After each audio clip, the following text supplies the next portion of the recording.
क्या आप जानते हैं भगवान शिव मक्का में कैसे कैद हो गए? आज मैं आपको एक ऐसी कहानी सुनाने जा रहा हूँ जो समय की धुंध में कहीं छुप गई है। एक ऐसा रहस्य जिसे जानने के बाद आपका दिल कांप उठेगा और आंखों में आंसू आ जाएंगे। ये कहानी है महाकाल के, महेश्वर की, उस शिव की जो आज भी मक्का की पवित्र कथा शुरू करने से पहले आपसे एक विनम्र निवेदन है। शास्त्रों में कहा गया है कि अधूरी छोड़ी गई कथा दुख और पाप का कारण बनती है, इसलिए इसे अंत तक अवश्य सुनें। और अगर आप अपनी माँ से सच्चा प्रेम करते हैं तो इस वीडियो को लाइक करें, हमारे चैनल को सब्सक्राइब करें और कमेंट में माँ लिखकर अपना समर्थन दें। तो आइए बिना किसी विलंब के आरंभ करते हैं आज की प्रेरणादायक कथा। बात उस समय की है जब ये पृथ्वी आज जैसी नहीं थी। त्रेतायुग की स्वर्णिम धूप में जब धर्म का सूर्य आसमान के मध्य में चमक रहा था, तब सारी पृथ्वी एक ही संस्कृति, एक ही आध्यात्म से जुड़ी हुई थी। उस समय अरब की धरती आज जैसी रेतीली नहीं थी। वहाँ हरे भरे बगीचे लहलहाते थे, नदियां कल कल करती बहती थी और उस पावन भूमि के मध्य में स्थित था एक अद्भुत मंदिर, मक्केश्वर महादेव का मंदिर। हाँ, वही मक्का जहाँ आज लाखों लोग तीर्थ यात्रा करने जाते हैं। लेकिन क्या आप जानते हैं, उस स्थान का वास्तविक नाम था मक्केश्वर। ये शब्द संस्कृत से आया है मक्ष प्लस ईश्वर, यानी मोक्ष देने वाले ईश्वर। कहते हैं कि जब सृष्टि के आरंभ में धर्म की स्थापना हो रही थी तो भगवान शिव ने स्वयं इस स्थान को चुना था। यहाँ उन्होंने एक स्वयंभू शिवलिंग की स्थापना की थी। उस दिव्य लिंग की महिमा का वर्णन कैसे करूं? वो श्वेत रंग के संगमरमर जैसा था जो स्वयं प्रकाशित होता था। रात्रि के समय तो मानो आकाश का चांद पृथ्वी पर उतर आया हो। उसकी दिव्य आभा से पूरा मक्केश्वर नगर जगमगाता था और जब सुबह होती तो सूर्य की पहली किरणें उस शिवलिंग पर पड़ती तो ऐसा लगता मानो स्वयं महाकाल अपने तेज से पूरे ब्रह्मांड को आशीर्वाद दे रहे हों। उस काल में मक्केश्वर मंदिर की महिमा तीनों लोकों में फैली थी। न केवल मनुष्य बल्कि देवता, गंधर्व, किन्नर सभी यहाँ दर्शन करने आते थे। इंद्रदेव जब भी कोई महत्वपूर्ण निर्णय लेना होता तो पहले मक्केश्वर महादेव के सामने आकर प्रार्थना करते। ब्रह्मा जी भी जब सृष्टि की रचना में कोई संशय होता तो यही आकर महाकाल से मार्गदर्शन मांगते। और माता पार्वती, कैसे भूल सकता हूँ उस दिव्य दृश्य को। हर पूर्णिमा की रात्रि में आदि शक्ति स्वयं यहाँ आती। उनके चरणों की मधुर ध्वनि से पूरा मक्केश्वर नगर गूंज उठता। वो दृश्य देखने लायक था। चांदी जैसे उजले वस्त्र पहने, अपने माथे पर चंदन का तिलक लगाए, हाथों में रुद्राक्ष की माला लिए माता पार्वती शिव जी की परिक्रमा करती और तब पूरा मंदिर दिव्य संगीत से भर जाता। जी हाँ, उस समय अरब में रहने वाले लोग शिव भक्त थे। उनकी भाषा में भी संस्कृत के शब्द मिले हुए थे। वे अल्लाह कहते थे जो अलख शब्द से बना था। अलख निरंजन यानी जो दिखाई न दे। वे 5 समय की पूजा करते थे। सुबह सूर्योदय के समय, दोपहर में, शाम को सूर्यास्त के वक्त, रात में और आधी रात को। ये परंपरा आज भी कहीं न कहीं दिखाई देती है। नहीं, उनकी औरतें माथे पर तिलक लगाती, गले में रुद्राक्ष पहनती, पुरुष जटा रखते, भस्म लगाते और सबसे बड़ी बात, वे सभी रोज मक्केश्वर महादेव के दर्शन करने जाते। कैसा सुंदर समय था वह। धर्म, अर्थ, काम, मोक्ष चारों पुरुषार्थ संतुलन में थे। कोई धर्म के नाम पर लड़ाई नहीं, कोई वैमनस्य नहीं। सभी एक ही परमात्मा की संतान थे और सभी उसी एक की उपासना करते थे। लेकिन समय का चक्र रुकता कहाँ है। द्वापर युग का अंत होने लगा। धर्म का सूर्य धीरे धीरे अस्त होने लगा और जैसे जैसे कलयुग की छाया पृथ्वी पर पड़ने लगी, वैसे वैसे लोगों के दिलों में अज्ञान का अंधकार भरने लगा। मक्केश्वर नगर में भी परिवर्तन होने लगे। जो लोग पहले प्रेम से शिव की उपासना करते थे, वे अब संस्कारों का वास्तविक अर्थ भूलने लगे। वे केवल बाहरी क्रियाकलापों में उलझ गए। और तब आई वो काली रात्रि। कलयुग के प्रभाव से प्रभावित होकर कुछ लोगों के मन में एक विकृत विचार आया। उन्होंने सोचा कि अगर वे इस दिव्य शिवलिंग को छुपा दे तो केवल वे ही इसकी शक्ति के अधिकारी बन जाएंगे।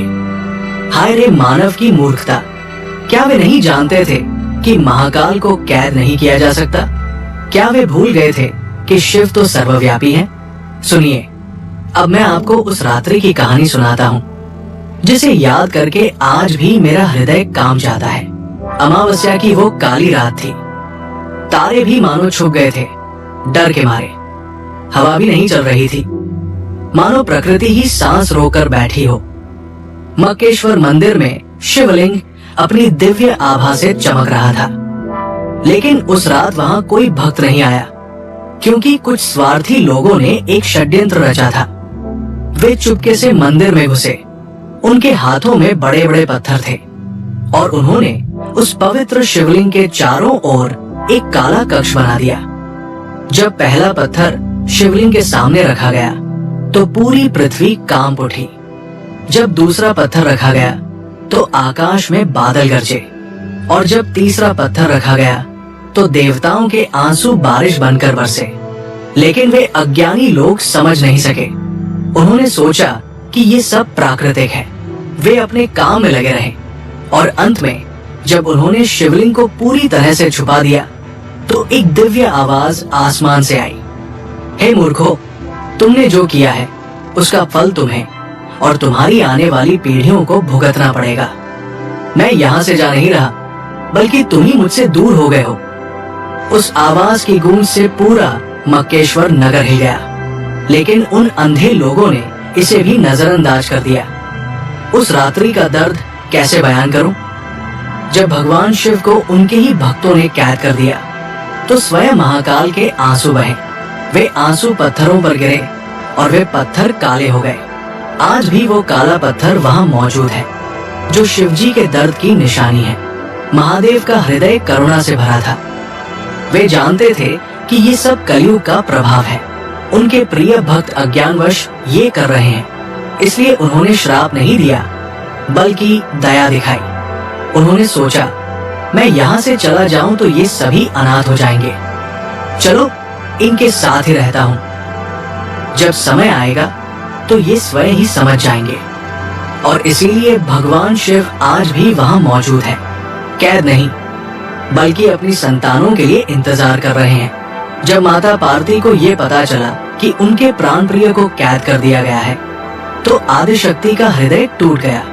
वे रो रो कर कहने लगी, हे नाथ, आपने तो कहा था कि आपके भक्त आपसे प्रेम करते हैं, फिर ये क्या हुआ? क्यों छुपा दिया उन्होंने आपको? शिवजी ने बड़े धैर्य से कहा, हे गौरी, ये कलयुग का प्रभाव है। मेरे भक्त अज्ञानवश ये कर रहे हैं। मैं उनसे रूठूंगा नहीं, बल्कि उनका इंतजार करूंगा। लेकिन माता पार्वती का दर्द कम नहीं हुआ। वे बोली, तो क्या अब मैं आपके दर्शन नहीं कर सकूंगी? महादेव ने मुस्कुराते हुए कहा, दर्शन तो तुम रोज करोगी प्रिय, लेकिन अब वो प्रकट रूप से नहीं बल्कि गुप्त रूप से होगा। जब भी कोई सच्चे मन से मेरा स्मरण करेगा तो मैं उसके सामने प्रकट हो जाऊंगा। और तब से माता पार्वती भी गुप्त रूप से वहां आती रही। आज भी जब कोई सच्चे दिल से वहां प्रार्थना करता है तो आदिशक्ति की उपस्थिति महसूस होती है। धीरे धीरे समय बीतता गया। जिन लोगों ने शिवलिंग को छुपाया था वे भी एक दिन इस संसार से चले गए। उनकी आने वाली पीढ़ियां भूल गई कि वास्तव में वहां क्या छुपा है। नई पीढ़ियों को केवल ये बताया गया कि ये एक पवित्र पत्थर है जिसकी पूजा करनी चाहिए, लेकिन ये नहीं बताया गया कि ये पत्थर क्यों काला है और इसके अंदर क्या छुपा है। कलयुग के बढ़ते प्रभाव से लोग भूल गए कि ये स्थान मूल रूप से मक्केश्वर था। धीरे धीरे नाम बदलकर मक्का हो गया। संस्कृत के शब्द भूल गए और नई भाषा का जन्म हुआ। लेकिन कुछ बातें आज भी वैसी ही हैं। वहां जाने वाले लोग आज भी वैसे ही परिक्रमा करते हैं जैसे हजारों साल पहले शिव भक्त करते थे। वे आज भी उसी दिशा में प्रार्थना करते हैं। और सबसे बड़ी बात, जब वे उस काले पत्थर को छूते हैं तो उनके दिल में वही शांति मिलती है जो कभी शिव के दर्शन से मिलती थी। आज भी वहाँ ऐसे कई संकेत मिलते हैं जो बताते हैं कि ये स्थान वास्तव में शिव का है। वो काला पत्थर जिसे आज हजरे अस्वद कहते हैं, वो वास्तव में शिवजी के आंसुओं से काला हुआ था। और देखिए कि आज भी लोग उसे छूकर कैसी शांति महसूस करते हैं। वहाँ की परिक्रमा आज भी 7 बार की जाती है, ठीक वैसे ही जैसे शिव मंदिरों में की जाती है। क्या ये केवल संयोग है? और जब लोग वहाँ इकट्ठे होकर प्रार्थना करते हैं तो उनकी आवाज ऐसी गूंजती है मानो वे ओम का जाप कर रहे हों। यहाँ तक कि वहाँ पहनने वाले सफेद कपड़े भी वैसे ही हैं जैसे कभी शिव भक्त पहनते थे। कहते हैं कि जब गुरु नानक देव जी वहाँ गए तो उन्होंने उस सच्चाई को पहचान लिया था। वे जानते थे कि ये स्थान वास्तव में शिव का है, इसीलिए उन्होंने वहाँ अपने पैर एक विशेष दिशा में किए थे, जिससे ये संदेश दिया कि परमात्मा हर दिशा में है। जब लोगों ने उनसे पूछा कि आप ऐसा क्यों कर रहे हैं, तो उन्होंने कहा, परमात्मा तो हर दिशा में है, वो किसी एक स्थान पर कैद नहीं है। ये उनका संकेत था कि भगवान शिव वास्तव में वहाँ मौजूद है, लेकिन वे कैद नहीं है, वे सर्वव्यापी है। आज के युग में जब विज्ञान ने बहुत प्रगति कर ली है, तब भी कुछ रहस्य ऐसे हैं जो अनसुलझे हैं। वैज्ञानिकों ने पाया है कि वो काला पत्थर वास्तव में पृथ्वी का नहीं है, ये कहीं और से आया है। लेकिन ये कहीं और नहीं, ये तो उस समय का है जब देवता पृथ्वी पर विचरण करते थे।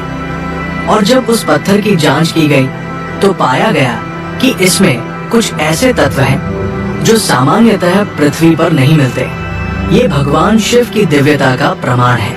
वह पत्थर उनके आंसुओं से बना है, इसलिए उसमें दिव्य शक्ति है। शास्त्रों में लिखा है कि एक दिन सच्चाई सामने आएगी। जब कलयुग का अंत होने लगेगा तो भगवान शिव फिर से प्रकट होंगे। उस दिन वो काला आवरण हट जाएगा और पूरी दुनिया देखेगी कि वहाँ वास्तव में मक्केश्वर महादेव का शिवलिंग है। और तब सभी धर्मों के लोग समझेंगे कि वे सभी उसी एक परमात्मा की पूजा कर रहे थे। केवल नाम अलग थे, लेकिन वास्तविकता एक ही थी। वो दिन खुशी का होगा, क्योंकि तब धर्म के नाम पर होने वाली सभी लड़ाइयाँ खत्म हो जाएंगी। सभी एक दूसरे को भाई की तरह गले लगाएंगे। जानते हैं भगवान शिव आज भी वहाँ से क्या संदेश दे रहे हैं? वे कह रहे हैं, मेरे प्यारे बच्चों, मैं यहाँ तुम्हारे लिए ही तो हूँ। तुम मुझे किसी भी नाम से पुकारो, मैं सुनता हूँ। तुम मुझे कहीं भी खोजो, मैं मिल जाता हूँ। मैं तुमसे नाराज नहीं हूँ कि तुमने मुझे छुपा दिया, क्योंकि मैं जानता हूं कि ये कलयुग का प्रभाव था। लेकिन अब समय आ गया है कि तुम सच को पहचानो। धर्म का मतलब है प्रेम, करुणा, दया। धर्म का मतलब ये नहीं है कि तुम आपस में लड़ो। मैं चाहता हूं कि तुम सभी मिलकर इस संसार को स्वर्ग बनाओ। आज के युग में जो लोग भगवान शिव की भक्ति करते हैं, उनके लिए ये कहानी एक सबक है। ये सिखाती है कि भगवान को कैद नहीं किया जा सकता। वे सर्वव्यापी हैं।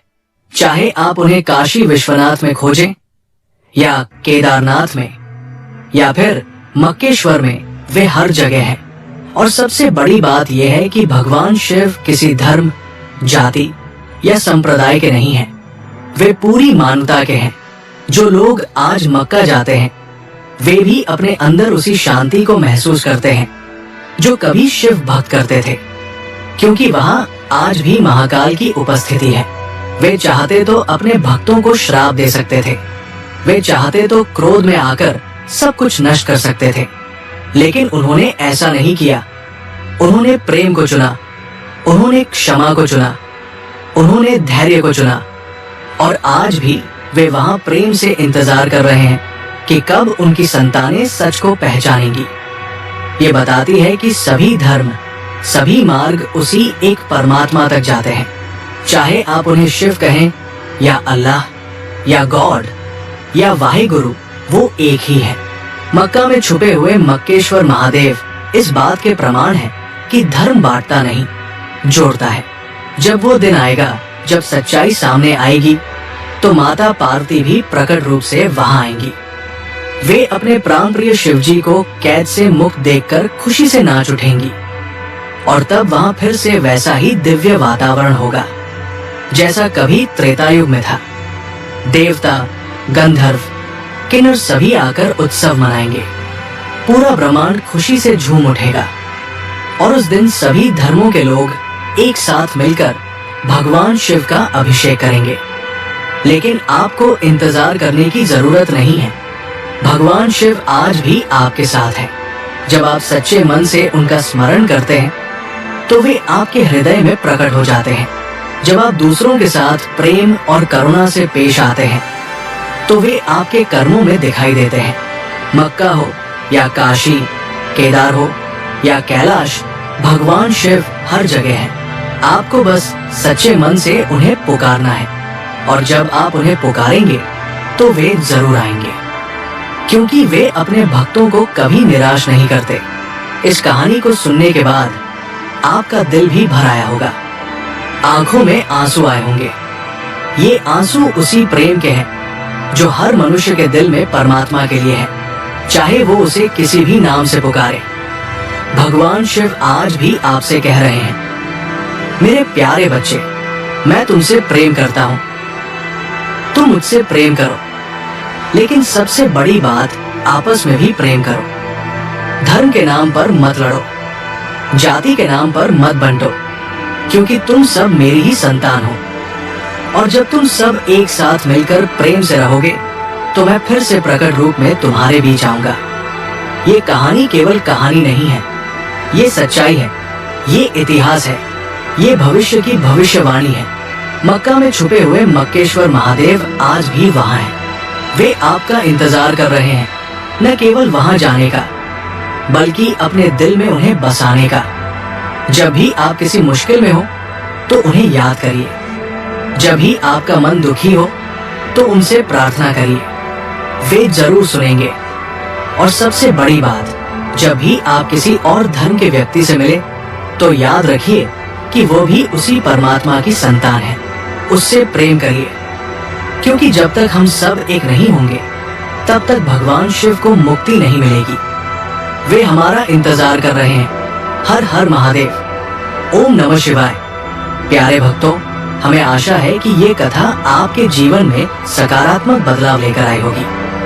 कृपया इसे लाइक करें और दूसरों तक पहुंचाने के लिए इसे शेयर करें। अपने श्रद्धा भाव को कमेंट सेक्शन में हर हर महादेव लिखकर प्रकट करें।